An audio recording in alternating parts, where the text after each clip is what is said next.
시편 119편을 이제 살펴보고 있습니다만은 네 번째 연, 오늘 25절에서 32절 나타나는 네 번째 연에 지난 주일날 앞에 28절까지 전반 4절을 살펴보았습니다. 이제 오늘은 후반 29절에서 32절까지의 내용을 살펴보려고 하는데 약간만 복습을 해야 되겠죠.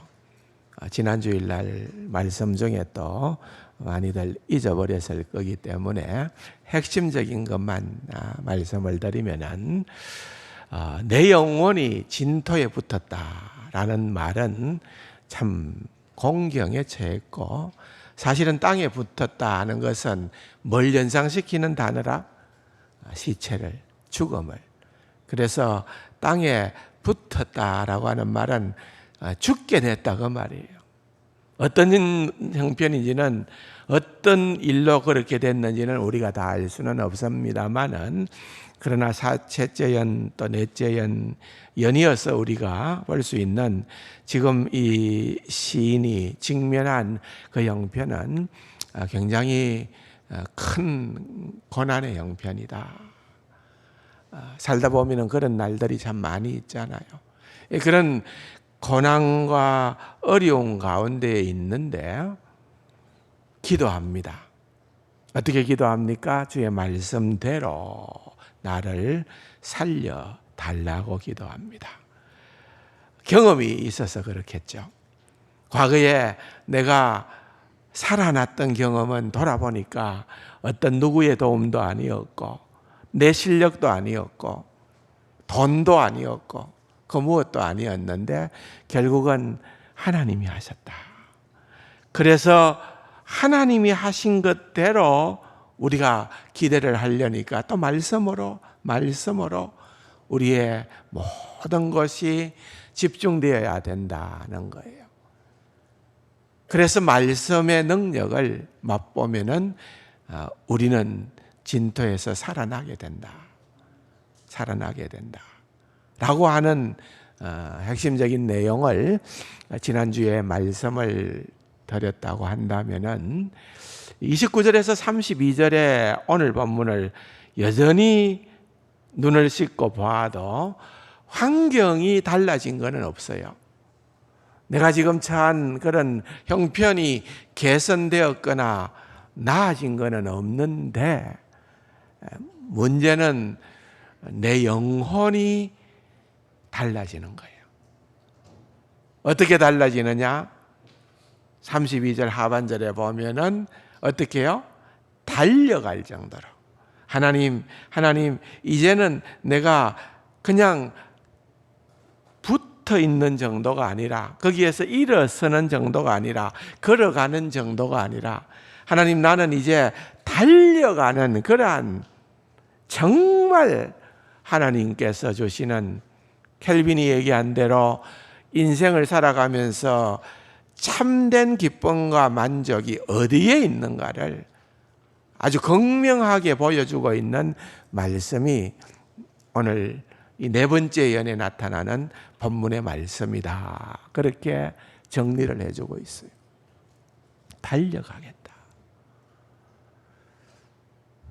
그런 은혜가 기도하는 시인에게 임하게 되어진다는 거고, 또 그것을 사모하고 그렇게 나아가고 있는 모습을 보여줍니다.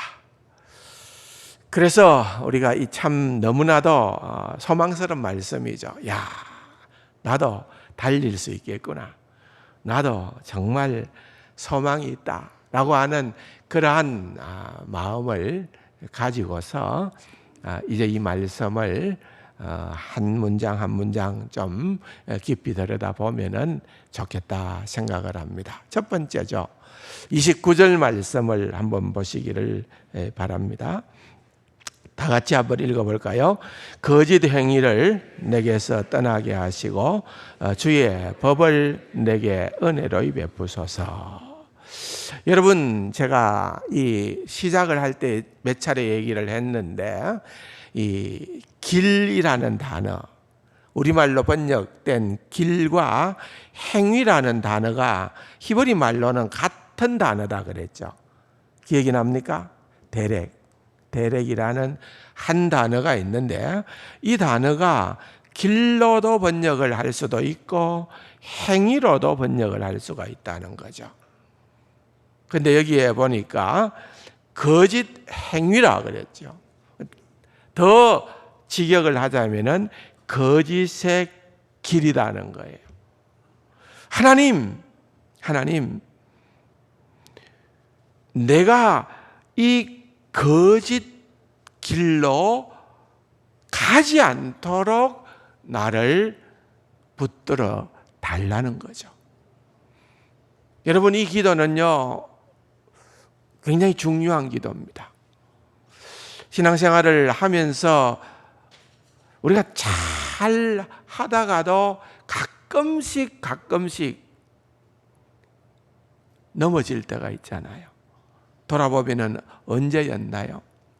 자만할 때 그랬습니다. 하나님, 내가 거짓 행위를 떠나겠습니다. 이렇게 얘기하는 거 아니에요. 내가 하겠다는 거 아니에요. 내가 할 수 있으면 기도가 필요 없죠. 그죠? 나는 연약합니다. 하나님, 나는 무능합니다. 나는 할 수 있는 그 무엇도 내게는 없습니다.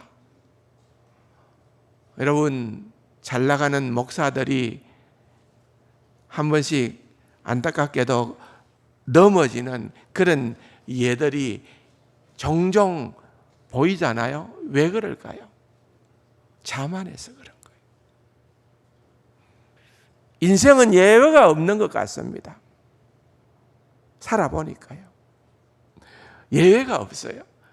자만할 수 있는, 나는 이 정도는 능히 그렇게 얘기할 수 있는 그런 존재가 없다는 거예요. 그래서 여기에 보면은 거짓 행위를 내게서 떠나게 해 주십시오. 그렇게 주님 앞에 간구를 하는 겁니다. 여러분, 우리는 참 미련합니다.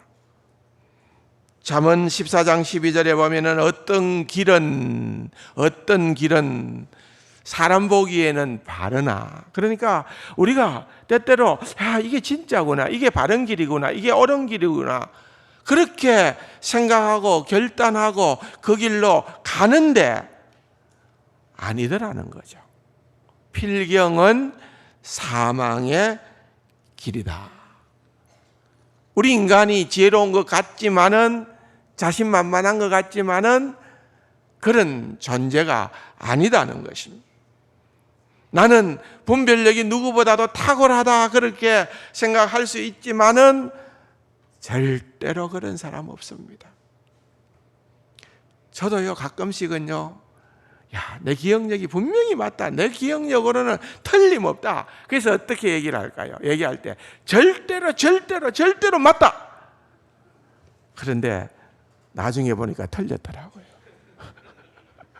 여러분, 사람의 기억력이든지 우리가 하는 것은 보니까 참 한계가 있어요. 나이가 들면서 그게 뭐라 그럴까요? 지혜롭다 그럴까요? 이제는 절대로라는 표현은 사용하고 싶지가 않아요. 내 기억에는 이런 것 같은데 내가 잘못될 수도 있는 것 같다. 내가 잘못 기억하고 있을 수도 있는 것 같다. 이렇게 얘기를 하는 것이 맞는 것 같더라고요. 그럴 때가 실은 많이 있다는 것입니다. 나는 절대로 거짓 행위에 빠질 사람이 아니다. 누구도 그렇게 자신할 수가 없다는 거예요. 우리 주님께서도 우리에게 주기도문, 시험에 들게 하지 마옵시고. 근데 여러분, 이거는요, 초신자나 되니까 그 기도해라, 또는 자주 시험에 드는 사람이니까 그 기도 꼭 해래, 이렇게 얘기하는 게 아닙니다. 아무리 믿음이 성숙하고 아무리 경건하고 우리보다 아주 탁월한 그러한, 예를 들어서 뭐 어거스틴이든 칼빈이든 누구라도 이렇게 기도하라고 하는 거예요. 이렇게 기도하라고. 예외가 없다는 것입니다.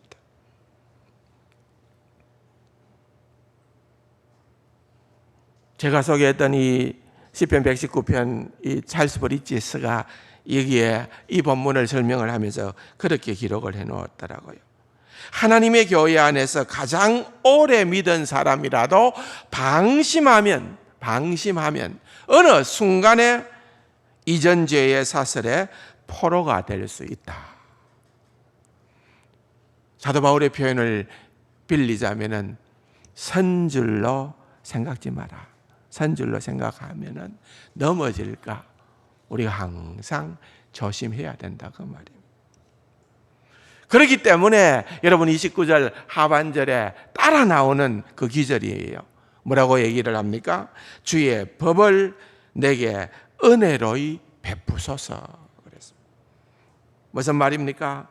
말하자면은 주의 법을 내게 은혜로이 베풀어 달라는 말은 주님의 법, 하나님의 말씀 밖에는 이 거짓 행위로부터 나를 지켜줄 수 있는 다른 처방이 없기 때문이다.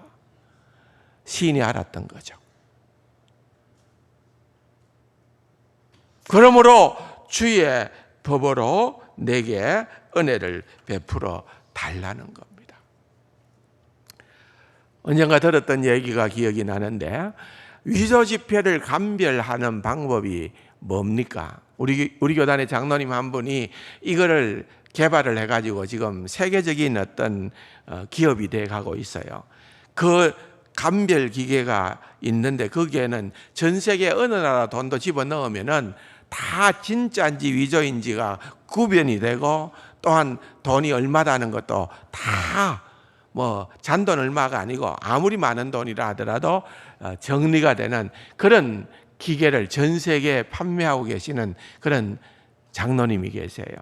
그런 기계가 말고 옛날에는 진짜와 가짜를 감별하는 것은 다른 게 아니랬대요. 진짜만 자꾸 보게 했대요. 진짜만. $100짜리 위조 지폐가 많으니까 진짜만 계속 보면은 그 다음에 가짜를 갖다 대면은 사람들은 잘 몰라도 진짜만 본 사람은 바로 감이 온다는 거예요. 아, 이거 가짜네. 이거 진짜 아니네. 감이 온다는 거예요. 지금도 유효한지는 잘 모르겠습니다만은 여러분 이게 적용해 볼 만한 예입니다. 우리가 다른데 자꾸만 어려운 일이 있고 이런저런 케이스 바이 케이스로 일들이 생길 때마다 거기에 대한 따르는 적합한 처방을 찾아서 고민하는 것이 아니라 우리는 오직 말씀으로, 여러분 하나님의 말씀에 자꾸만 어려운 일이 있으면 또 말씀으로 돌아오고 또 이 어려움이 있으면 또 말씀으로 돌아오고 계속 말씀에 여러분들이 파묻히게 되어지면은 그게 정답이 된다는 겁니다. 아멘 안 하세요? 못 믿겠다 싶어요? 예, 그거예요. 다른 방법이 없다는 겁니다. 그래서 이 기도를 하는 거예요. 여러분 29절에 보면은 다시 한번 거짓 행위를 내게서 떠나게 해주세요. 주의 뭐라고요? 그 다음에 이어지는 말씀이 주의 법을 내게 은혜로이 베푸소서. 그런데 여러분 이 기도가 너무너무 중요한 기도고 너무너무 필요한 기도고 우리가 반드시 해야 되는 기도라고 하는 그건 뭐라고 얘기를 할까요? 기도가 진정성이 있다 그러죠. 우리가 그냥 하는 기도가 아니라 진정성이 있다 그러죠. 진짜 기도다 그러죠. 그걸 어떻게 알 수가 있느냐? 기도하고 난 다음에 태도를 보면 알 수가 있어요. 그게 뭐냐 하면은 30절에 보면은 이렇게 얘기를 합니다. 내가 택하고 그랬습니다. 또 하반부에 내 앞에 두었나이다 그랬습니다. 31절에 매달려 싸우니 그럽니다. 32절에 달려가리이다 그랬습니다. 여러분, 이게 뭡니까? 전부 다 아주 적극적이고 능동적인 그러한 태도를 의미하는 단어입니다. 이게 필요하다는 거죠. 기도하고 난 다음에 거짓 행위를 내게서 떠나게 하소서 기도하면은 그 다음에 내가 그러면은 성실한 길을 택하겠습니다. 성실한 길. 여러분, 길이 행위라고 그랬잖아요. 시편 전체를 보면은 여러분 두 가지 길을 항상 얘기를 합니다. 시편 1편에 보면은 의인의 길은 하나님께서 인정하시지만 악인들의 길은 망하리로다. 의인의 길과 악인의 길을 얘기하는 거예요. 의인의 길은 여호와께서 인정하시지만은 악인의 길, 악인의 악한 행위는 그것은 우리로 하여금 패망하게끔 만들어 버린다는 것입니다. 그래서 여기 성실한 길이라는 표현이 나오는데 이 성실한이라는 히브리 단어도 여러분 진리라는 히브리 단어와 어근이 같아요. 성실한이라는 말은 히브리 말로 에므나라는 말인데 진리라는 말이 히브리 언어로 에메트라는 말이에요. 에므나, 에메트. 그 어근이 같아요. 그래서 이 성실한 길로 성실한이로 번역된 이 말이 이 단어가 에므나라는 단어가 성경 전체 특별히 시편에 굉장히 많이 등장을 하는데 어떻게 번역을 하는가 하면은 성실한 길, 확고한 길 또는 정직한 길, 진실의 길, 믿음의 길 또는 진리의 길 이렇게 다양하게 번역을 해요. 근데 어떻게 번역하든지 간에 여러분 그 말이 담고 있는 의미는 하나예요. 무슨 말인가 하면은 진짜라는 거예요. 진짜라는 거예요. 진짜 길이라는 거예요. 이 길은 가짜 길이 아니고 이 길은 진짜 우리가 걸어가야 되는 그러한 길이다. 그 말입니다. 진짜 길을 걸어가야 된다는 거예요. 맨날 나는 거짓된 길을 시시각각으로 선택하면서 기도는 하나님 나로 하여금 거짓된 길을 떠나게 하여 주십시오라고 그렇게 기도하면 될까요? 하나님, 내가 정말 잘 살기를 원합니다. 하나님 앞에서 나는 정말 진리의 길을 성실한 길을 걸어가기를 원합니다 하고 눈 딱 뜨고는 바로 우리를 유혹하는 거짓된 길에 아무런 주저함이 없이 그 길을 습관적으로 선택을 한다고 하면은 그건 기도의 진정성이 없는 거죠.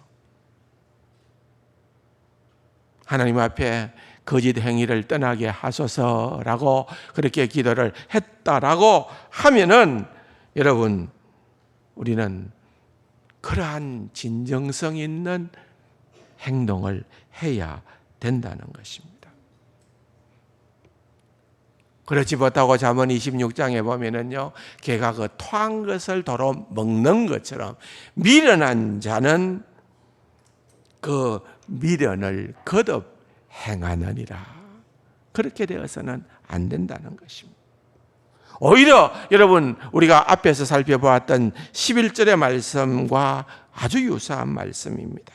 11절에 뭐라고 얘기합니까? 내가 주께 범죄하지 아니하려 하여 주의 말씀을 내 마음에 두었나이다. 하나님의 말씀을 어디에 두었다 그러죠? 내 마음에. 여러분, 머리에만 두는 게 아니에요. 힘이 없어요.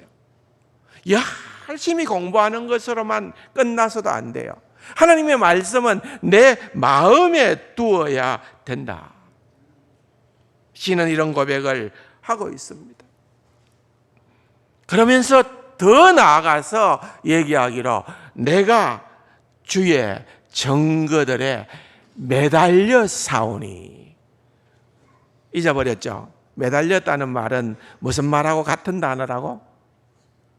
지난 주일날 그럴 줄 알았습니다. 지난 주일날 진토에 붙었다. 붙었다는 그 단어가 25절에는 붙었다라고 그렇게 번역을 했고, 지금 여기에는 매달렸다라고 그렇게 번역을 했다고. 제가 말씀을 여러분들이 기억을 하나도 못하는 거 보니까 안 들었을 수도 있겠네요. 예? 들은 것 같습니까? 절대.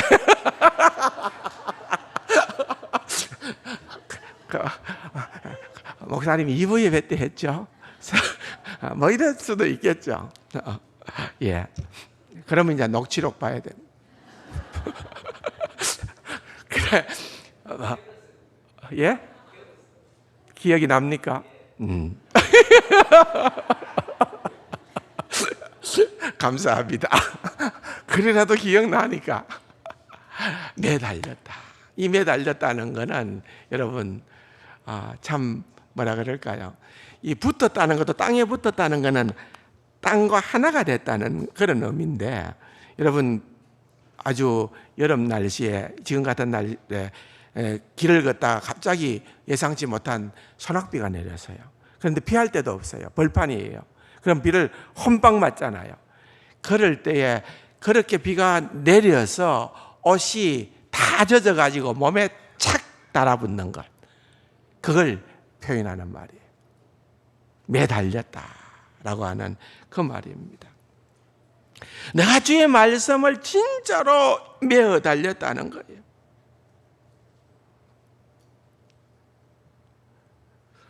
어떠한 경우에든지 그렇게 한다는 겁니다.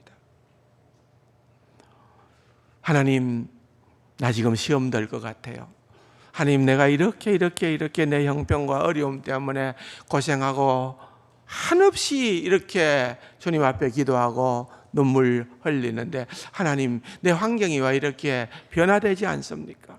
개선되지 않습니까? 달라지지 않습니까? 그래가지고 여러분, 우리가 곧잘 넘어지는 것은 우리의 마음이 상하게 되는 거예요. 마음이 상하는 거예요. 마음이 상한다는 것은 정말 성도로서 힘든 부분입니다. 그런데 여러분, 진짜 우리가 취해야 될 태도는 그런 일들로 우리의 마음이 상하게끔 버려두는 것이 아니라 주의 말씀을 붙잡겠습니다. 주의 말씀을 내가 매어 달리겠습니다. 그렇게 할 때에 우리가 회복되고 우리의 모든 것들을 이겨낼 수 있는 그러한 자리에 이르게 된다는 거예요. 사실 여러분, 우리 인생을 돌아보면은 고난이 없는 삶이 있나요? 여러분, 고난 없으신 분 한번 손 들어 보이소. 나는 고난이 없다. 다 있어요. 다 있어요. 여러분, 에덴 동산 밖에서 죄인의 몸으로 태어난 인간이기 때문에 고난이 불티같이 있는 게 인생이에요. 때로는 없어 보이기는 할 거예요. 나는 저 사람 같이만 할 것 같으면 나는 너무 살만 나겠다. 그렇게 우리가 누구를 보면서 그런 생각을 할 수는 있겠죠. 그런데 실은 들어가 보면은 그런 사람 없어요. 이 땅에서는 없습니다. 그렇기 때문에 고난이 늘 우리에게 이렇게 함께 친구처럼 있을 때에 여러분, 시인은 다른 처방전이 없다는 거죠. 주님의 말씀에 매어 달리겠다. 내 영혼이 심지어는 녹아버리는 상황까지 갈 정도로 힘들어도 나는 내 마음을 상쾌하는 것이 아니라 나는 주의 말씀을 붙잡겠다. 사는 길은 따지고 보면은 마음이 상하지 않는 길이에요. 마음이 상하면은 답이 없어요. 여러분, 그런 좋은 예가 민수기서 21장에 나옵니다. 백성이 호르산에서 출발하여 홍해길을 따라 에돔 땅을 우회하려 하였다가 길로 말미암아 백성의 마음이 어떻게 해요? 상하니라 그랬습니다. 여러분, 이 내용 아시나요? 이스라엘 백성이 출애굽을 했어요. 이제 가나안 땅으로 들어가야 되는데 들어가는 지름길, 딱 그 길로 가면은 그 길이 에돔 땅을 지나가야 되는 길이에요. 그런데 그 길을 좀 우리가 아무런 피해도 없이 갈 테니까 좀 길만 열어달라 하는데 에돔 왕이 닫아버리죠. 안 된다는 거예요. 그래서 할 수 없어요. 안 되니까. 근데 특히 한번 전쟁이라도 치면서 뚫고 나가려고도 해볼 수가 있는데 하나님이 하지 말래요. 왜? 에돔, 에스의 후손들이니까 형제니까 싸우지 말라는 거예요. 하나님이 못하게 하니까 할 수 없이 우회합니다. 할 수 없이 우회하는데 그 우회하는 길이 난감한 길이에요. 힘든 길이에요. 돌짝밭 길이에요. 사람들이 투덜거리기 시작합니다. 마음이 상하기 시작한 거예요. 그로 인해서 빚어진 결과가 무엇인가 하면은 무시무시한 불뱀 사건이 거기에서 비롯된 거예요. 그 이야기가 그렇게 연결이 되는 거예요. 여러분, 마음이 상한다는 것은 이건 멸망의 길이 되는 거예요. 상할 이유가 없어요. 주의 법도를 붙들어야 된다고 그렇게 얘기를 하는 거예요. 내가 주의 증거들에 매달려 사오니 그 다음에 보니까 31절 하반부에 여호와여 내가 수치를 당하지 않게 하소서. 여러분, 이거 갑자기 왜 이런 말이 나올까? 저도 좀 궁금했어요, 사실은. 그런데 이 책에서 찰스 브리지스가 아주 굉장히 놀라운 그런 어떤 말씀을 전해요. 여러분, 제가 지난 주일날 말씀을 드렸죠. 이분이 1827년에 이 책을 출판을 했더라고요. 24판인가까지 나왔어요. 그러니까 굉장히 인기가 많았던, 사실 제가 생각해 봐도 그래요. 왜냐하면 이분이 1800년 초반의 사람인데 1800년, 200년 전에 이 시편 119편을 가지고 그렇게 설교를 했다는 것은 그 뒤로도 아직까지 200년이 지나도록 아직까지 이만한 책이 사실은 더 있는지는 모르지만 제가 발견은 못했어요. 최고의 책이에요. 그런데 그분이 지난주에도 말씀을 드렸던 것처럼 찰스 브리지스가 이 설교를 할 때 나이가 35이었어요. 30대 중반의 나이예요. 놀랍습니다. 그런데 여기서 뭐라고 얘기를 하는고 하면은 굉장히 놀랐어요. 여러분 한번 들어보십시오. 그는 베드로를, 이 본문을 가지고 베드로를 생각해 보라고 말해요. 예수님께서 십자가를 지시기 전에 베드로에게 얘기를 하잖아요. 너가 닭 울기 전에 3번 나를 부인하겠다. 그 얘기를 했는데 베드로가 뭐라고 반응을 합니까? 호언장담하죠. 나는 절대로 그런 일 없습니다. 절대로 그런 일 없습니다. 그런데 여러분, 불과 얼마 안 있다가 베드로는 예수님을 부인하고 마는 겁니다. 수치를 당한 거죠. 바로 그런 것처럼 여러분, 우리 인간이 얼마나 약하다는 걸 알아야 된다. 내가 주의 말씀을 붙들어 사오니, 이제 말씀을 붙들었기 때문에 나는 어디든지 이기고 승리하고 나아갈 수 있다, 그렇게 자신만만해 하지 말아라는 거예요. 그러면서도 우리는 늘 주님 앞에 나의 연약함을 놓고 내가 언제든지 수치를 당할 수 있는 그러한 지경에 이를 수 있으니까 그렇게 되지 않도록 기도해라, 그 말입니다. 그가 이렇게 얘기를 하더라고요. 주님의 증거들에 매달리겠다고 결심을 하는 즉시 오 주여 나로 수치를 당하게 마소서라고 기도하는 법을 배우십시오.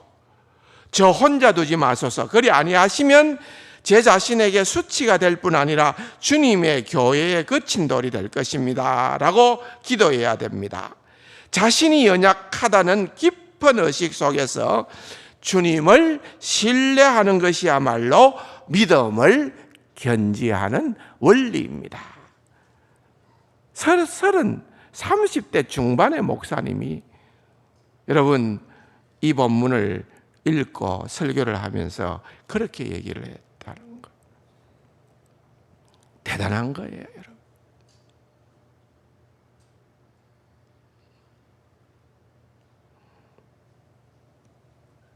나는 연약한 존재다. 근데 하나님의 말씀이야말로 너무나도 우리를 강건하게 한다고 말이에요. 그래서 시편 119편, 오늘 이 시편의 뒷부분에 가서 99절에 가보면은 내가 주의 증거들을 늘 엎조림으로 묵상한다고 말이죠. 나의 명철함이 나의 모든 스승보다 나았고 주의 법도를 지킴으로 나의 명철함이 노인보다 낫다. 여러분, 세상은 흔한 말로 가방끈이 길어야 되잖아요. 세상은 그래요.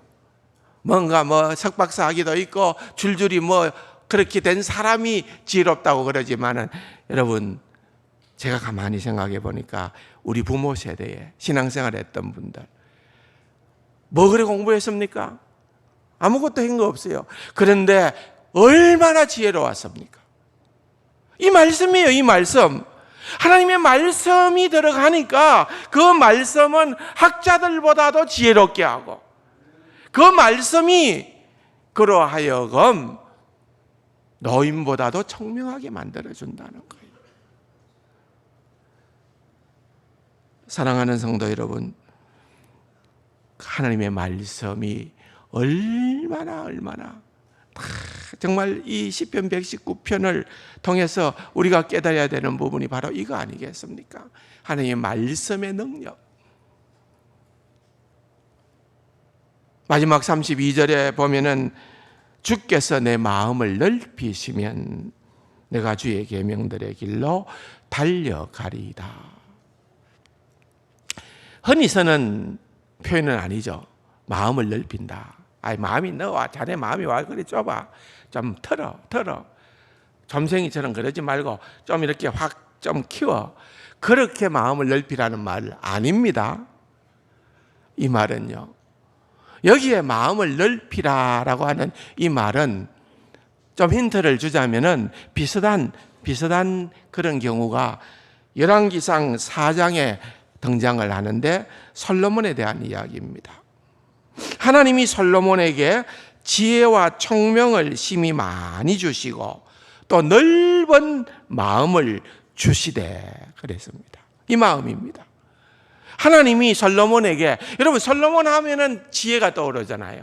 근데 그 지혜, 하나님께서 주신 그 지혜, 그 총명을 의미하는 또 다른 표현이 넓은 마음이라는 거예요. 넓은 마음. 여러분, 우리 그냥 마음이라는 것은 감정적으로 느끼고 그냥 감정적으로 생각하는 그런 어떤 단순한 기능이 아니고, 이 마음이라는 건요, 여러분, 마음은 우리 신체의 장기로 표현하자면은 심장에 해당돼요. 심장. 그래서 그게 정확하게 드러난 게 영어 표현 아니에요. 하트라는 거. 하트라는 말은 마음이라는 말도 되고 또 심장이라는 말도 돼요. 그대로 심장이에요. 번역을 그렇게 해요. 심장도 하트고 마음도 하트예요. 그러니까 심장은 우리 몸의 가장 중심이잖아요. 거기에 은유적인 표현이 마음이거든요. 그러니까 여러분, 우리의 이 마음을 넓혀달라는 기도는 하나님 솔로몬에게 주신 그 지혜와 청명함으로 나를 채워 주옵소서, 그 말입니다. 그 말.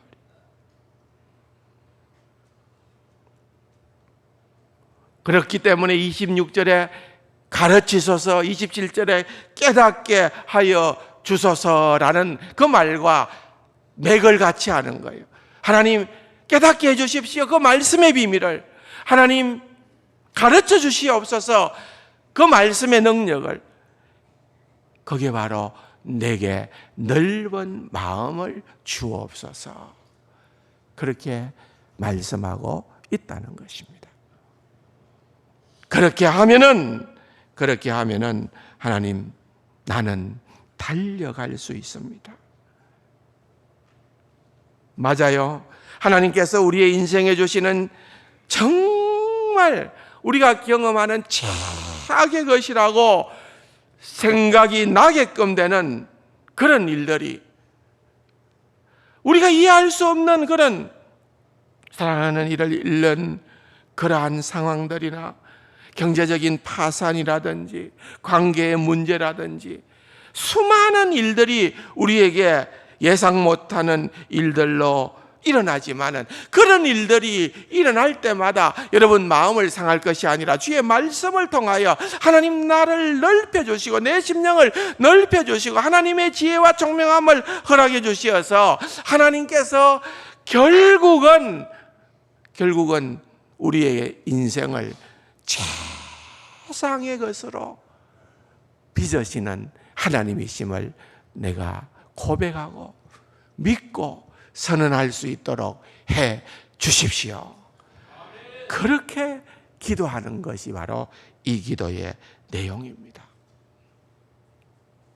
믿습니까? 이건요, 성경에 동일한 거예요.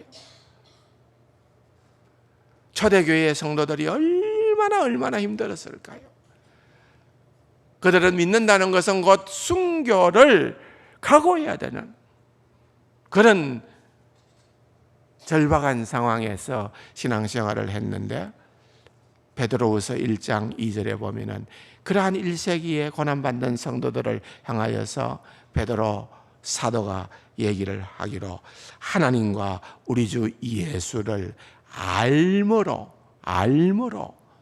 은혜와 평강이 너희에게 있을지어다. 여러분, 그냥 단순한 인사철회가 아닙니다. 주님을 아는 것만이 우리의 모든 상황을 이겨낼 수 있는 그러한 계기가 되어진다는 것을 말하고 있는 것입니다. 사랑하는 성도 여러분, 이 네 번째 연을 통하여서, 두 주간에 걸친 이 네 번째 연을 통하여서 우리가 결단코 놓치지 말고 붙들어야 되는 것, 지금 내가 처한 형편이 진토에 붙은 것 같은, 정말 말할 수 없는 어려운 가운데에 있다 하더라도 하나님 나는 마음 상하지 않을 수 있습니다. 하나님, 나는 주의 말씀으로 내 모든 것을 돌리겠습니다. 결단코 놓쳐버려서는 안 되는 어떠한 상황 가운데 너무나도 신앙생활 하는 것이 쉽지 않다고 그렇게 하소연을 하고 탄식을 하는 그러한 일들이 있다 하더라도, 수많은 사람들이 나를 이해하지 못하고 나를 향하여 멸시하며 그렇게 조롱한다 하더라도 그냥 막연하게 나 잘 될 거야, 해피엔딩으로 끝날 거야, 그렇게만 생각하지 마시고 여러분 하나님의 말씀 외에는 답이 없습니다. 그렇게 생각을 하면서 하나님의 말씀을 붙들고 나아가는 귀하고 복된 우리 세강 가족들이 다 될 수 있기를 주님의 이름으로 축원합니다. 이사야 선지자가 전하는 희망의 메시지 이사야 40장 29절에서 31절 이 말씀을 우리가 다 같이 한번 읽고 이 말씀을 근거로 한 찬양을 드리도록 하겠습니다. 다 같이 한번 자막에 나오는데 읽어봅시다. 피곤한 자에게는 능력을 주시며 무능한 자에게는 힘을 다하시나니 소년이라도 피곤하며 곤비하며 장정이라도 넘어지며 쓰러지되 오직 여호와를 앙망하는 자는 새 힘을 얻으리니 독수리가 날개치며 올라감 같을 것이요 다른 박질하여도 곤비하지 아니하겠고 걸어가도 피곤하지 아니하리로다. 아멘.